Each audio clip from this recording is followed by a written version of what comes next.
د ډاکټر عبدالله تازه خاینانه طرحې ته د استاد اسماعیلیون تاریخي خبرې دا چې عبدالله او د هغې کسانو سره باید ولسمشر غني څه وکړي په دغه ویډیو کې وګورئ او مینه ټي وي چینل هم سبسکرایب کړئ. استاد اسماعیلیون لیکي د ثبات او همپالنې ټیم د طرحې پر وړاندې ځوابیه طرحه.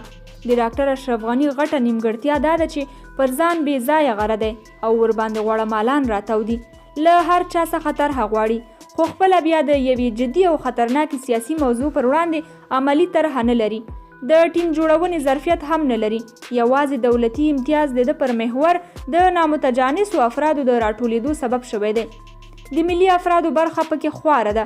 همدا علت دی چې د حکومتي او سیاسي سیالان د وخت پر وخت له سختو ننګونو سره مخامخ وي. د مقابل لوري د ټلوالي یا نظار شورا ماهیت او خصوصیت دا دی چې د پرله پسې او لای تناهي امتیازاتو غوښتنه کوي او د قدرت غوښتنې غریزه یې هیڅکله د خړو برید ته نه رسیږي.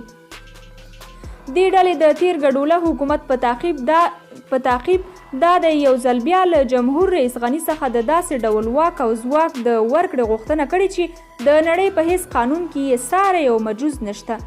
یوازې د لومړۍ میرمنې پوست یې ځان ته نه دی منسوب کړی، نور یې نو جمهور رئیس غني ته څه نه دی ورپریښي.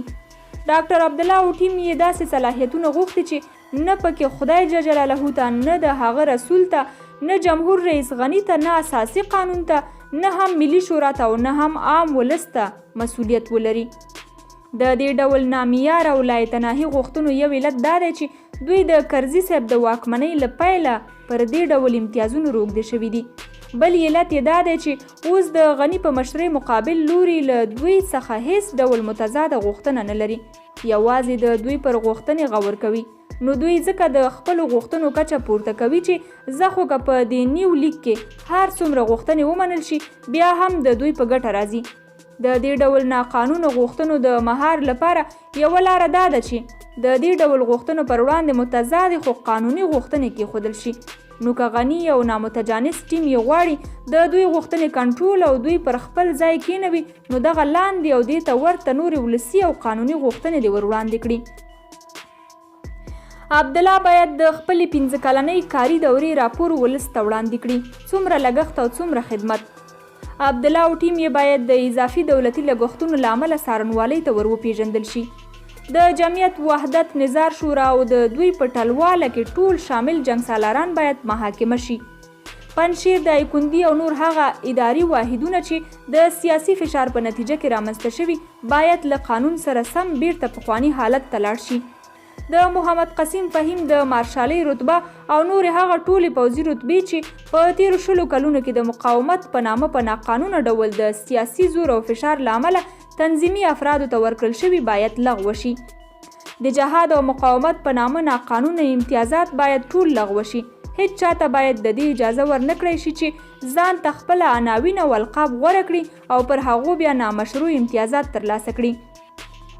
د برهان الدین رباني د نیمواکه واکمنۍ پر مهال ټول رامنځته شوي اداري واحدونه باید بیرته خپل پخواني حالت ته وګرځول شي. د تنظیمي جنګسالارانو د قبرونو او تلین غونډو لپاره چې د بیت المال له خزانې څخه کوم لګښت شوي د هغو پوښتنه باید وشي. عاملین یې څارنوالۍ ته ور وپېژندل شي او آینده کې په بشپړه توګه د دا ډول لګښتونو مخه ونیول شي. تنظیمي او کورني جنګونه اتلان نه لري. ولس هغوی ته د جنګسالارانو په سترګه ګوري. د احمد شاه مسعود او نورو ډلمشرانو په باب د قضاوت د عام ولس نظر غوښتنې ته پرېښودل شي. د مقاومت په نامه کوم زماني بهیر چې تیرو 20 کلونو کې د امتیاز غوښتلو لپاره مطرح کېده دا د هیواد په تاریخ کې یو بدمرغه دوران دی. باید همدغه بدمرغه دوران په توګه یاد شي. د ټولو تنظیمي مشرانو او د هغوی د اړوندو قمندانانو ناقانونه پانګه د ضبط او د بیت المال برخه دي شي. د ټولو هغو جنګسالارانو او حکومتي چارواکو هغه نامشروع پانګه دي بیرته د بیت المال برخه شي چې په تیرو 20 کلونو کې د سیاسي او دولتي زور په ناوړه کارونې سره ترلاسه کړې ده. د ټولو هغو اشخاصو سیاسي پاسپورتونه د لغوه شي چې په تیرو 2 لسیزو کې په ناقانونه توګه ترلاسه کړي دي. هر چا چې په تیرو 20 کلونو کې له دولتي مقامونو څخه د سیمې، قوم او سمت لپاره ناوړه ګټه اخیستې باید تشخیص او څارنوالۍ ته ور وپېژندل شي. هغه ګوندونه چې قومي، ژبني، مذهبي، سمتي اجنډا او محتوا لري باید له قانون سره سم ژر تر ژره لغوه شي. په هیواد کې د ایران په پیسو جوړ د خاتم النبی مرکز رسنۍ او نور تاسیسات د حکومت او بیت المال برخه شي.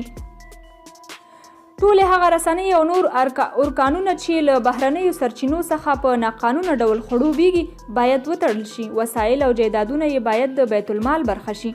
د کابل ښار د ورانۍ ټول مسؤلین او عاملین باید په ګوته او له سیاسي فعالیتونو بې برخې شي.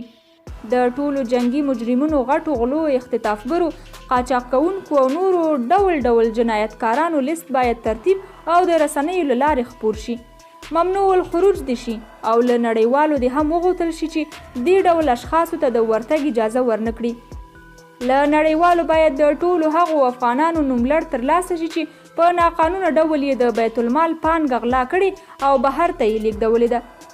ټولې امنیتي کمپنۍ باید وڅېړل شي او له هغوی نه له هغوی سره د شتو او پټو وسلو پوښتنه وشي. د سولې پروسه باید په بشپړ ډول د جنګ سالارانو له منګلو را بهر شي او د تیرو ترخو تجربو د تکرار مخه باید ونیول شي. هر څوک چې د اساسي قانون خلاف حرکت کوي باید د همدې اساسي قانون له محتوا سره سمه سزا پرې پلی شي. دا او دې ته ورته نورې غوښتنې کولی شي د ثبات او همپالنې یا حقیقت کې نظار شورا غوښتنې تر یو بریده مهار کړي. جمهور رئیس ډاکټر صاحب غني ته مو مشوره دا ده چې پښې ټینګې کړه د نظار شورا یوه غوښتنه هم قانوني نه ده. دا اوسنۍ غوښتنې یې دومره خطرناکې دي چې که دې ورسره ومنلې نو نه تا ته څه حیثیت او قدرت پاتې کیږي او نه افغانستان ته د ثبات او همپالنې ټیم دا طرحه د ګندمک تر معاهدې هم ډیره خطرناکه ده او ته به پکې تر امیر محمد یعقوب خان هم زیات د تاریخ د تورې څیرې بڼه خپله کړې. موږ خپله غاړه خلاصه کړه. ګرانو کتونکو، تاسې د استاد یون دې طرحې په اړه څه نظر لرئ؟ کمنټ کې شریک کړئ او د نورو ویډیوګانو لپاره مینه یوټیوب چینل هم سبسکرایب کړئ.